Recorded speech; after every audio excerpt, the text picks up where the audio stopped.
What if I told you that the root cause of overthinking wasn't actually in your head? And if you don't identify the actual cause, it will just keep acting like this massive mental weight holding you down. And so in this video, I'm going to share the 4 key insights that have allowed me to completely break free from overthinking after nearly 2 decades of really struggling with it. It's also what's allowed me to help now over 250 clients live life with way more clarity, meaning, and purpose. But first, let's look at this picture of me back in 2014. On the outside, everything looks great. I just got a job at Google. I'm living in London. I seem to have everything together. I seem to have my whole life together. But then on the inside, it was very, very differently. On the inside, I was doubting myself. I felt like an imposter. I was stuck in constant overthinking loops. For example, I remember once my manager scheduled a meeting saying we need to talk. It was 3 days ahead, and so for those 3 days I was completely panicking. Oh my god, I'm going to get fired. This is the worst thing that's going to ever happen to me. And then when we had the meeting, and she was like, I thought you would be really, really cool for this new project, this exciting project that I'd like you to work on. And then after that, when she told me that, I was like, oh my god, am I going to be good enough for this project? Am I going to be able to deal with it? And I started overthinking, and so I was constantly stuck in these overthinking loops. And it wasn't until a few years ago when I had this insight that actually most of our suffering doesn't come from suffering itself.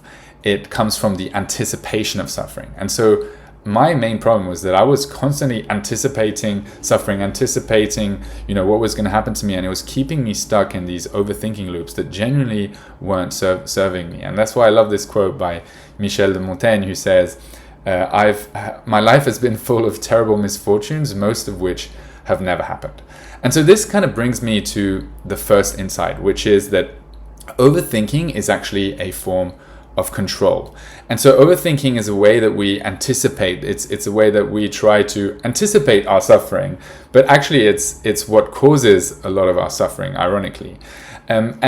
But it comes from this desire to control, this desire to have certainty, to know exactly how things are gonna unfold. But it's kind of ridiculous, given that we are finite human beings in a world of infinite possibility. It's kind of ridiculous to believe that we can actually control everything, and control is actually an illusion. But the more you try to control, well, the more you're going to be stuck in overthinking. And one of the main things that we try to control when it comes to overthinking one of the main reasons is because we don't trust ourselves to handle the uncomfortable feelings that might arise if things don't go as planned. So for example, let's say if I did get fired on that meeting, like I don't trust myself to be able to handle those emotions when the time comes. So I try to overthink, I predict, I catastrophize, just to kind of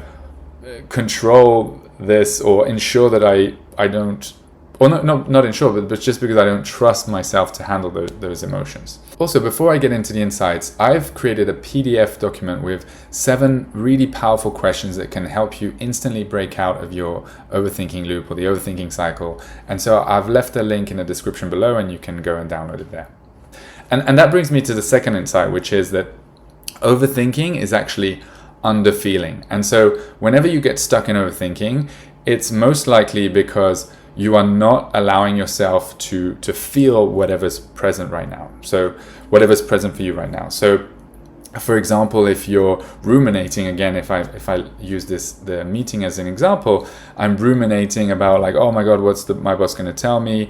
It's because I'm not allowing myself to feel maybe the anxiety, maybe the fear that I might get fired, or I'm not really allowing myself to just be in my body and be with those emotions, and so as a result, I'm trying to avoid feeling them, right? And so it's a lot easier to analyze all the different scenarios than it is to actually feel the fear of failure, or feel the fear of rejection. And actually, when you allow yourself to feel and drop into your body and just be with your emotions, well, you realize that actually it's not that scary, it's not that bad, and so as a result you won't need to anticipate as much. And so the more you allow yourself to feel, the more comfortable you are feeling your emotions, the less you're going to need to anticipate, and so then less you're going to need to control, and then the less you're going to overthink. Like it's really that simple, and it sounds so counterintuitive, but it genuinely works. And so the third insight that I realized around overthinking is that the opposite of control is actually trust.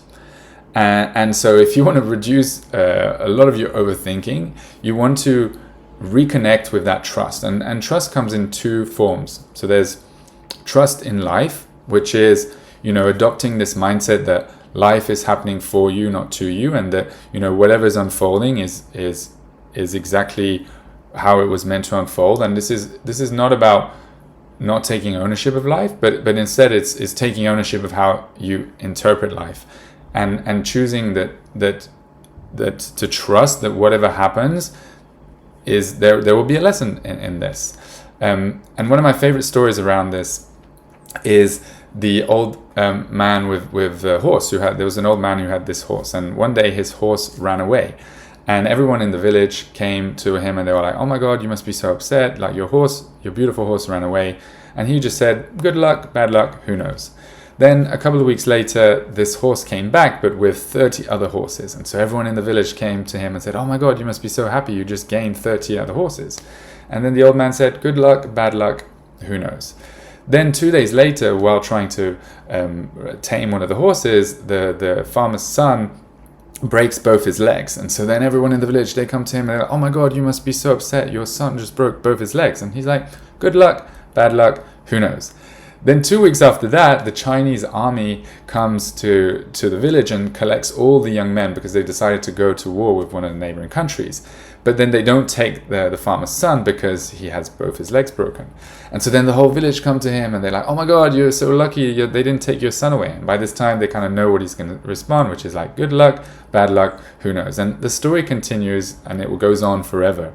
And so it's kind of crazy or ludicrous for us to believe that we know what is good or bad, that we know that whatever happens to us, whatever decision that we make is going to be a good or a bad decision, because depending on how much you zoom out, like we don't know if this will turn out to be good or bad. And I think as humans we have this strong desire to label things and to label things as good or bad, whereas actually it's a lot more complex than that. And I think it's trying to simplify something that is infinitely complex. And so that's connecting to the trust in life, because once you recognize that you don't know what a good or bad decision is, the only right decision is the next decision that you make, well then you can trust. You can feel more of a sense of trust, and then have less of a need for control, and therefore get way less stuck in overthinking.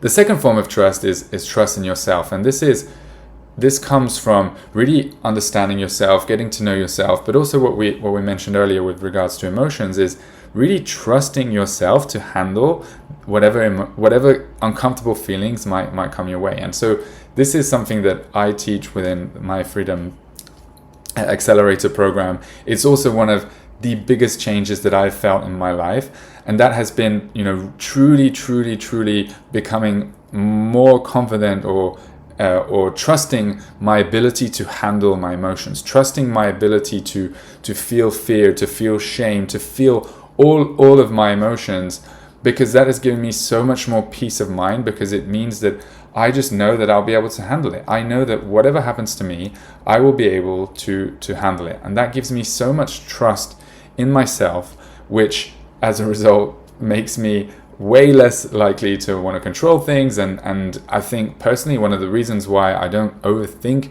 as much is because I know that I'll be able to handle the emotions that come my way. And maybe a weird example is just me filming this video, right? Is like a couple of years ago, I would not have been able to to speak for this long, or even, there's been many times throughout this video where maybe I've said something that I didn't want to say, or haven't expressed myself too clearly.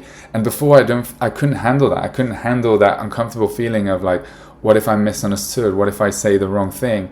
And actually, because I trust my ability to handle this, and I trust that, I'll be okay no matter what happens, no matter what I say, well, it's given me so much more peace of mind, and so I don't get stuck in overthinking, and I won't be overthinking about what I said in this video, and I haven't been ruminating too much about it beforehand.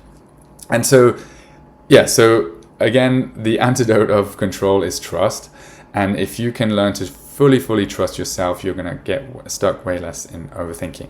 Which brings us to the final insight, which is you can't solve overthinking with more thinking. And so actually one of the keys to reducing overthinking is to get out of your head and into your body.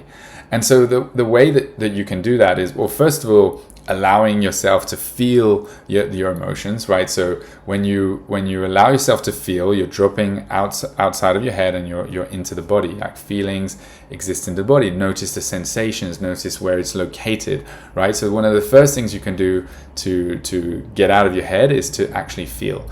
The other way is to use your body. So your body is this amazing tool for awareness, but it's also an amazing tool for change. And so next time you get stuck in an overthinking loop, ask yourself, how could I use my body to kind of get out of my head? And so the ways you can do that is by going on a walk. You can do that by doing some dancing, by doing some mindfulness, noticing the body sensations, noticing, your like where you are in the moment right now. And another great tool that's often underutilized is to use your external environment as a way to become more present. Because I think the biggest antidote to overthinking is actually becoming present.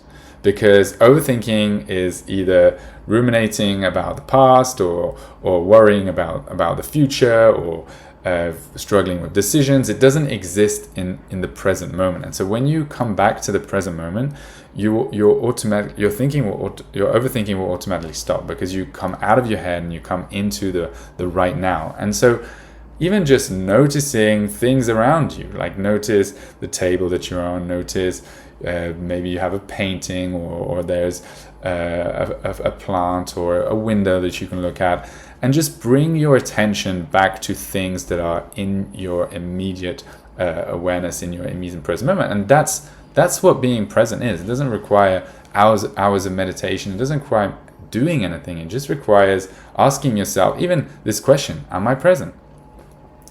Am I present? And just by asking yourself this question, you're automatically being present, because you're not in your mind, you're not doing anything else. And so using this as a tool is one of the best ways to get out of overthinking, get out of your head and into your body, so that you can have more clarity. And another great analogy that I like for this is the snow globe analogy. When you're overthinking, it's like you're shaking the snow globe, trying to find solutions, trying to predict, trying to control. Whereas when you just drop into the body, connect to the present moment, raise your awareness of right now, well, you allow the snow globe to settle, and that's when true clarity comes your way.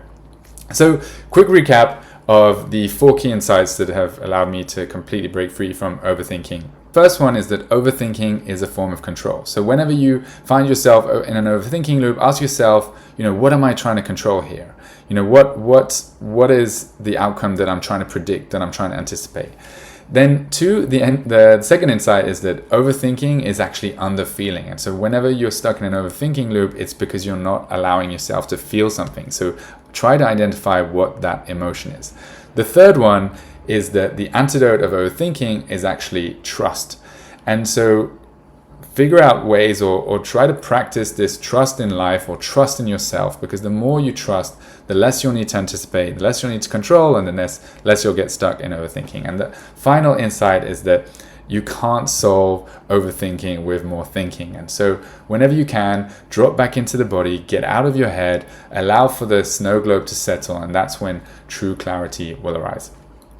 So I really hope you found this useful. As an extra bonus for watching today's video, you can also get or download these 7 questions that can instantly break the overthinking loop or break the overthinking cycle for you.